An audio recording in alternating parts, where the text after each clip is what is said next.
Pronto, ela tá gravando, podem começar. Então, vamos iniciar, né? Pessoal, boa noite. Eu sou o Matheus Cardoso e junto com a Manu e com a Ana Beatriz, a gente vai falar um pouco sobre os preceitos históricos e jurídicos legais do Sistema Único de Saúde, né? Que, assim, é um assunto para nós futuros profissionais da saúde, de suma importância, né? E, iniciando aqui pelo nosso sumário, né? Vamos falar sobre a história do Sistema Único de Saúde, sobre algumas leis que regulamentam o Sistema Único de Saúde, sobre a lei número 8080, de 1990, também sobre a lei número 8.142. E vamos iniciar, claro, né, do início, sobre a história do Sistema Único de Saúde. E para entender sobre a história do Sistema Único de Saúde, é importante conhecer esses preceitos históricos da saúde no Brasil, pois dessa forma a gente pode compreender, por meio desses fatos históricos, por que ainda existem certas limitações e dificuldades com relação ao acesso à saúde no Brasil. E como todos nós sabemos, o território brasileiro ele sofreu um severo processo de colonização exploratória, né? Lá durante o Brasil Colônia, na época que os portugueses chegaram e tal, toda essa parte histórica, né? Que era caracterizado pela somente retirada dos recursos do nosso país e nenhum tipo de retorno para a população nativa daquela época, né? E a preocupação com o desenvolvimento na saúde no Brasil naquela época era praticamente inexistente, né? E por conta disso não existia uma infraestrutura adequada para realizar qualquer atendimento para a população. E por isso, quando as pessoas apresentavam algum problema de saúde, elas buscavam ajuda nas figuras místicas, como os pajés, como os curandeiros. E além disso, os europeus, quando eles vieram lá do continente deles, eles trouxeram consigo também enfermidades que não eram comuns aqui no território brasileiro, que, aliado a essa falta de infraestrutura e também questão da violência, foi responsável pela morte de grande parte do povo nativo brasileiro. E, avançando um pouco mais na história, tivemos o período imperial, né, que foi marcado pela mudança da corte portuguesa para o Brasil por conta daqueles conflitos, né, de guerra que estava acontecendo na Europa. E foi esse momento que se iniciou a realização de certos investimentos em saúde aqui no Brasil. Nesse período foram criadas, por exemplo, as primeiras escolas de medicina, que elas ainda tinham uma forte influência europeia. E por conta disso, elas eram, infelizmente, instituições muito elitizadas e excludentes, e não tomavam em consideração as particularidades e também as características que a população brasileira tinha. Um ponto muito importante também na nossa história são a criação das Santas Casas de Misericórdia, que são que elas são mantidas por uma instituição religiosa, né, que é a Igreja Católica. E essas Santas Casas de Misericórdia, elas foram por muito tempo a única forma de acesso ao tratamento de doenças aqui no Brasil, sendo responsável principalmente pelo socorro dos marinheiros que chegavam enfermos e também pelo cuidado ali da população local. Isso significou, né, um certo avanço no que diz respeito ao acesso à saúde, estando presentes desde o período colonial brasileiro, né, essas santas casas se fortaleceram durante o período imperial, também pelo fortalecimento da Igreja Católica em território brasileiro, e as santas casas de misericórdia, elas existem até hoje ainda. Temos aqui Fortaleza, temos nas principais capitais do território brasileiro, então as santas casas ainda estão de pé. E a independência do Brasil, né, que aconteceu lá em 1822, onde o Dom Pedro II ele declarou a independência do Brasil, né, e junto com essa independência ele veio com ele um desejo de promover mudanças no cenário da saúde, né, especialmente lá na capital da época, que era Rio de Janeiro, né, o local badalado e tal. E porém essas mudanças que ele quis promover no cenário da saúde brasileiro, elas ocorreram de forma não planejada e excludente também, né? Como, por exemplo, aquela promoção de medidas de higienização dos centros urbanos, que, que realmente deslocou a população mais carente para as áreas de morros e encostas, né? Que ocasionou o surgimento das grandes favelas como a gente conhece hoje. E o processo, né, de abolição da escravatura no Brasil também foi um ponto muito importante, né? A abolição ocorreu já nos finaizinhos do Brasil Império, lá no ano de 1888, por ali. E também foi um processo nada inclusivo, né? Pois a população que foi recém-liberta, ela, além da precariedade de moradia, ocasionada também pelas medidas de higienização, ela continuava também sofrendo com os mesmos problemas de falta de acesso à saúde, de saneamento básico, além, né, da alta recorrência de epidemias que ocorriam naquela época. E já com a República instalada, né, já passado o período do Império, o governo, então, ele decidiu buscar soluções para solucionar esse problema, apoiando-se principalmente na ideia daqueles médicos sanitaristas, como Oswaldo Cruz, né? Porém, essas medidas que o governo tomou, elas eram extremamente impopulares, pois, né, eles chegavam nas casas das pessoas, destruíam as casas, derrubavam, usavam também da força bruta para, por exemplo, aplicar vacinas, né? O que ocasionou uma grande revolta, né? Que acho que todos nós conhecemos, né? Que é a famosa revolta da vacina, né? Lá no ano de 1904. E durante a Era Vargas, o governo de Getúlio Vargas, foram tomadas medidas sistemáticas de centralização da saúde brasileira, né? Na Era Vargas, lá por volta da década de 1930, a população trabalhadora, ela, após várias greves, várias manifestações, ela conseguiu ter a saúde como uma reivindicação atendida, por meio dos Institutos de Aposentadoria e Pensões, né, que é o INAPM. E por conta disso foi que o trabalhador conseguiu ter acesso a serviços públicos de saúde, por exemplo, né, e ele contribuía todo mês financeiramente com uma parte do seu salário, né, da sua folha de pagamento.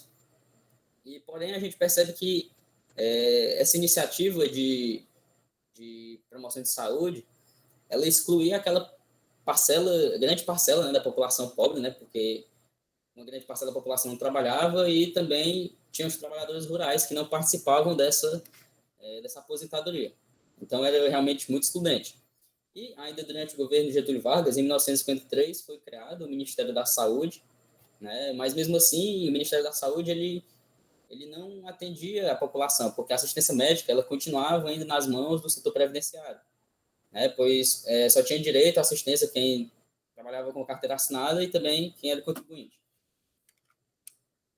E durante o período ditatorial brasileiro, ocorreu também uma expansão ainda maior da saúde privada, né? Durante os anos 70, lá no auge da ditadura, ocorreu a mudança dos INAMPs, né, que foram criados no governo de Getúlio Vargas, para o INPS, que é o Instituto Nacional de Previdência Social, que hoje a gente conhece como INSS.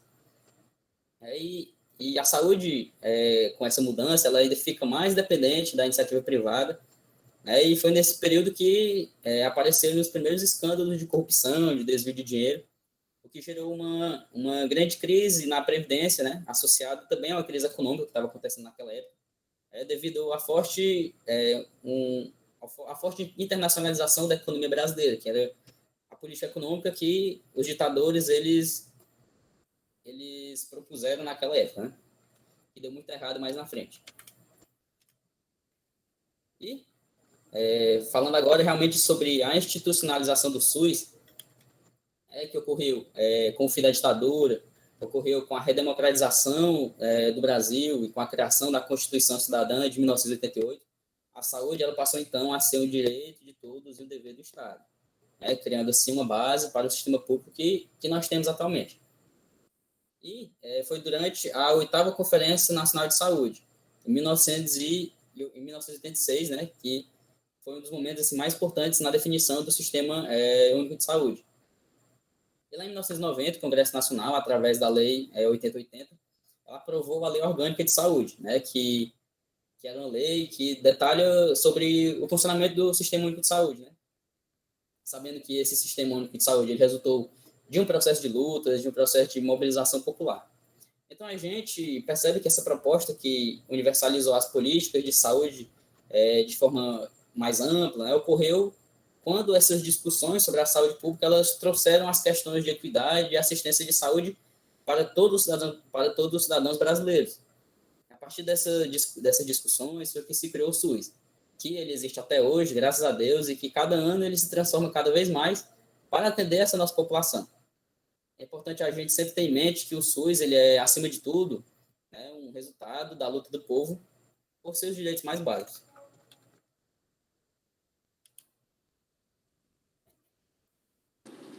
Tá dando para me ouvir? Tá assim. Tá sim. Então, gente, como o Matheus falou, a Conferência Nacional de Saúde ocorre de 4 em 4 anos. E na 8ª Conferência Nacional de Saúde foi criado o Sistema Único de Saúde e também se instituiu a seção da saúde na Constituição Federal. Pode passar. Então, a Constituição Federal é composta de 250 artigos e os artigos do 190 ao 200 tratam da saúde.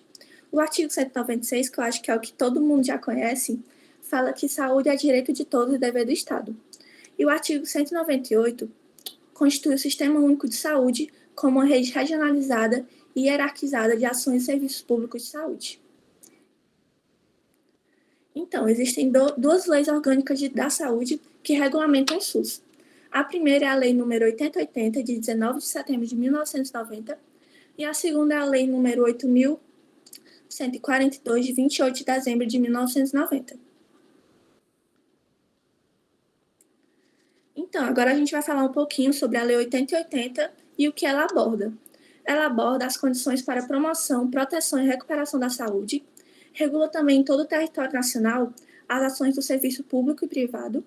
Ela também regula a participação dos serviços privados de saúde no SUS e também define a competência das 3 esferas de governo, a federal, estadual e a municipal. Então, o segundo parágrafo do artigo 2 da Lei 8080 fala que o dever do Estado não exclui das pessoas, da família, das empresas, da sociedade. Por que eu achei importante trazer logo esse artigo para vocês?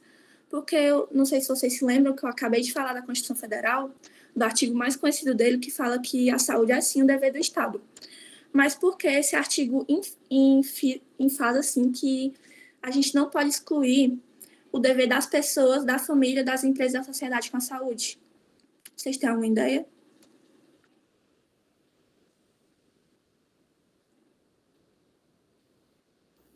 Não, né? Tô tentando pensar aqui no que dizer, mas meu cérebro já tá detonado, então. Assim, ó, até no fundo eu coloquei a imagem de uma mulher de máscara. É como se a gente não pudesse excluir o nosso dever de fazer a nossa saúde. A gente usando máscara, a gente se protege, protege o outro, se vacinando é a mesma coisa.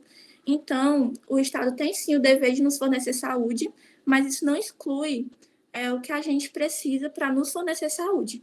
Não exclui a nossa responsabilidade como pessoa e como cidadão da sociedade. Pode passar.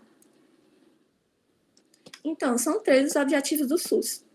Identificar e divulgar os fatores condicionantes e determinantes da saúde, como a alimentação, moradia, saneamento básico, formular a política de saúde, promovendo nos campos econômico e social a redução dos riscos de doenças e agravos, e garantir às pessoas ações de promoção, proteção e recuperação da saúde, integrando ações assistenciais e preventivas. Então, o artigo 6, ele traz um pouco das áreas de atuações do SUS. O que a gente pensa é que muitas pessoas pensam que o SUS está somente dentro do hospital, mas não. Ele também faz parte da vigilância sanitária, da vigilância epidemiológica, além de também trazer assistência terapêutica integral dentro dos hospitais, assistência farmacêutica e também saúde do trabalhador, dentre várias outras áreas de atuação. Pode passar. Boa noite, gente. Vocês estão conseguindo me ouvir? Sim, estamos sim. Vou falar agora um pouquinho sobre os princípios e as diretrizes do SUS, que eles são basicamente a base para o funcionamento e a organização do sistema, né? É através dele que se afirmam os direitos que foram conquistados historicamente pelo povo brasileiro, como o Matheus já falou muito bem. Então, nesse sentido, eles devem ser compreendidos a partir de uma perspectiva histórica, constituindo-se como um resultado de um processo político, né? E que expressa concepções não somente sobre saúde e doença, mas também de direitos sociais, de gestão, sobre as relações entre as esferas do governo, entre outros também. E os princípios, eles são divididos em doutrinários e organizacionais. Pode passar. Os doutrinários são 3, né, que acho que todo mundo já sabe, que é a integralidade, a equidade e a universalidade. A integralidade, ela considera as pessoas como um todo, atendendo a todas as suas necessidades. Então, para isso, é muito importante uma integração de ações que incluam desde a promoção da saúde e a prevenção de doenças, até o tratamento e a reabilitação. Então, ela pega a esfera da saúde como um todo, né? Em todos os níveis de atenção. E esse princípio da integralidade precisa da articulação da saúde com outras políticas públicas, que isso tem o objetivo de assegurar uma atuação intersetorial entre diferentes áreas que possam ter uma repercussão na saúde dos indivíduos e na qualidade de vida também. Já a equidade tem como objetivo diminuir as desigualdades. Mesmo que todas as pessoas tenham direito ao acesso a esses serviços, as pessoas não são iguais e a gente sabe que cada indivíduo, cada população e cada grupo, principalmente os mais vulneráveis, tem as suas necessidades mais específicas, mais distintas. Então, a equidade, basicamente, diz que a gente deve tratar desigualmente os desiguais, investindo com maior força, né, onde a carência é maior. Já a universalidade, como os meninos já mencionaram, né, ela afirma que a saúde é um direito de cidadania de todas as pessoas e que cabe ao Estado assegurar esse direito. Então, o acesso aos serviços e às ações de saúde tem que ser garantido a toda e qualquer pessoa, independente de qualquer coisa, independente de sexo, de raça, de ocupação, de orientação sexual, de características sociais, pessoais, enfim. Pode passar. Já os organizacionais, o primeiro é a regionalização e a hierarquização, que diz que os serviços devem ser organizados em níveis crescentes de complexidade, circunscritos em uma determinada área geográfica. Isso vai ser planejado a partir dos critérios epidemiológicos e do conhecimento mais detalhado sobre a população específica a ser atendida, sobre a necessidade específica dessa população. A hierarquização, ela divide os níveis de atenção e garante as formas de acesso a esses serviços com base na complexidade que vai ser necessária para cada caso. Esses níveis de atenção são atenção primária, atenção secundária e terciária. Na atenção primária, a gente tem as unidades básicas de saúde, né, os postos de saúde. Na secundária, as clínicas especializadas, centros de imagem, etc. E na terciária são os hospitais de alta complexidade. Pode passar. Então, detalhando um pouco mais, né? A atenção básica, como a gente já sabe, ela é a porta de entrada do SUS e através dela a população tem acesso a especialidades mais básicas, como clínico geral, pediatra, obstetra, ginecologista e também acesso às equipes multiprofissionais com enfermeiro, com fisioterapeuta, farmacêutico, enfim, que atuam realizando ações mais de promoção de saúde, prevenção de doenças, enfim. Na atenção secundária, ela vai oferecer serviços especializados a nível mais ambulatorial e hospitalar.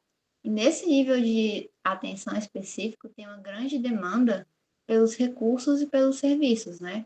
Isso ocorre por conta da falta de investimento muito na atenção básica, que deveria fazer mais ações de promoção de doenças para que não sobrecarregasse tanto os outros níveis.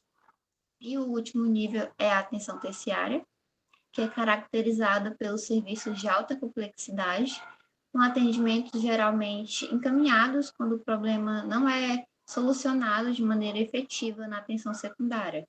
É onde tem, como eu falei, alta complexidade, com tecnologia de ponta, mas para cirurgia e tal. Pode passar. Os últimos princípios, né, é a descentralização e o comando único e a participação popular. A descentralização e o comando único consiste redistribuir, desculpa, o poder e a responsabilidade entre os diferentes níveis de governo, né? Com relação à saúde, a descentralização tem como objetivo prestar serviços com a maior qualidade e garantir o controle e a fiscalização por parte dos cidadãos. No SUS, a responsabilidade pela saúde tem que ser descentralizada até o município, ou seja, devem ser fornecidas aos municípios as condições necessárias para executar sua função, as condições de gerência, condições técnicas, administrativas e principalmente financeiras, né? Para que o serviço ocorra com qualidade. E para que valha esse princípio, existe a concepção constitucional do mando único, onde cada esfera do governo é autônoma e soberana nas suas decisões e nas suas atividades, mas deve sempre ser respeitado os princípios gerais e a participação da sociedade. E o último princípio é a participação popular, onde a sociedade deve participar do dia a dia do sistema, né, do funcionamento do sistema como um todo. E para isso existem os conselhos de saúde e as conferências, como a Manu já falou, que visam formular estratégias, controlar e avaliar a execução de cada política de saúde. Pode passar. Então, gente, como a Bia estava falando, a direção do SUS é única e ela é exercida em cada esfera do governo. No âmbito da União, ela é exercida pelo Ministério da Saúde. No âmbito do Estado e do Distrito Federal, ela é exercida pela Secretaria Estadual. E no âmbito dos municípios, ela é exercida pelas secretarias municipais. E o SUS pode ainda se organizar a nível municipal em distritos e a nível estadual em regiões de saúde. Eu acho que vocês já ouviram falar, né, em distritos e regiões de saúde. E para que servem essas organizações? São para desenvolver ações em conjunto e serviços de saúde na comunidade. Pode passar. Então, a participação do setor privado na instituição de saúde se dará de forma complementar. Ou seja, quando os serviços da rede própria do SUS forem insuficientes, a iniciativa privada poderá integrar, através de contratos ou convênios, com preferência para as instituições filantrópicas e sem fins lucrativos. Pode passar. Agora vamos abordar um resumo da outra lei, que é a lei número 8.142/90, que ela fala um pouco sobre a participação da comunidade na gestão do Sistema Único de Saúde e nas transferências intergovernamentais de recursos financeiros na área da saúde. Pode passar. Então, a participação da comunidade no SUS se dá através das instâncias colegiadas, como a Bia estava falando. Mas o que são essas instâncias colegiadas? São organizações que propõem, avaliam, controlam e até fiscalizam a execução da política de saúde nos 3 níveis de gestão do SUS, tanto federal, quanto estadual, quanto municipal. Pode passar, Bruno. Bruno, não. Então, existem duas instâncias colegiadas, que são as conferências de saúde e o Conselho Nacional de Saúde. As conferências de saúde, elas acontecem a cada 4 anos. Desculpa, Matheus. Te troquei pelo Bruno. Então, as conferências de saúde, elas acontecem a cada 4 anos e elas são representadas por vários segmentos sociais. E elas avaliam a situação de saúde e elas propõem as mudanças na formulação das políticas de saúde. Elas podem ser convocadas tanto pelo Poder Executivo quanto extraordinariamente pelo Conselho de Saúde ou pela própria Conferência de Saúde. E o Conselho Nacional de Saúde é de caráter permanente deliberativo, ou seja, ela sempre ocorre, quase mensalmente. E ela é representada pelo governo, pelos prestadores de serviço do SUS, pelos profissionais de saúde e pelos usuários do SUS. E ela atua na formulação de estratégias e no controle da execução da política de saúde na instância correspondente. Como eu já falei, pode ser municipal, estadual, federal, e as decisões serão homologadas pelo chefe do poder legalmente constituído em cada esfera do governo, o prefeito, o governador e o presidente na esfera federal da União. Pode passar. E as conferências são de composição paritária, ou seja, são igualmente divididas para não ter subdivisões. Então, 50% são dos usuários do SUS, que são representantes de movimentos e organizações sociais. Podem ser movimentos LGBTQIA+, movimentos negros, 25% são de trabalhadores da saúde, que eles lutam pelos seus direitos, e 25% são dos gestores e prestadores de serviços do SUS. Pode passar. E, por último, nós vamos falar um pouco sobre recursos financeiros do SUS, que eles são provenientes do Fundo Nacional de Saúde, que é o FNS. E esse fundo foi criado em 1969 para aprimorar a gestão de recursos destinados a ações e serviços de saúde.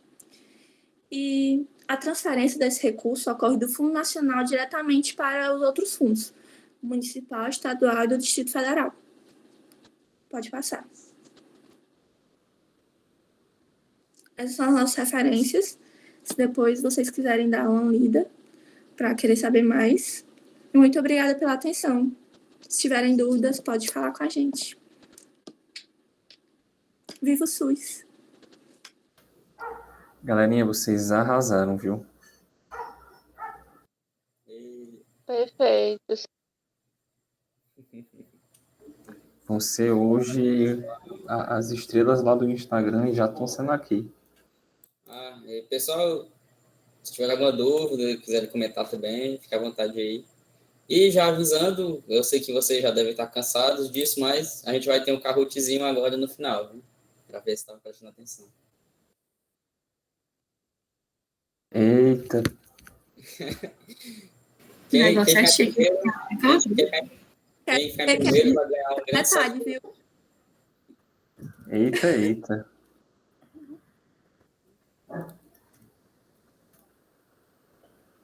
Então, se ninguém tiver nada a comentar, eu posso começar. O prêmio.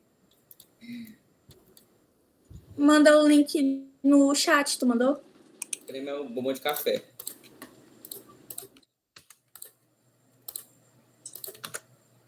Tá aí o linkzinho para quem quiser acessar pelo computador. Quem tiver aplicativo no celular também aí, é só colocar o PIN que eu vou compartilhar agora.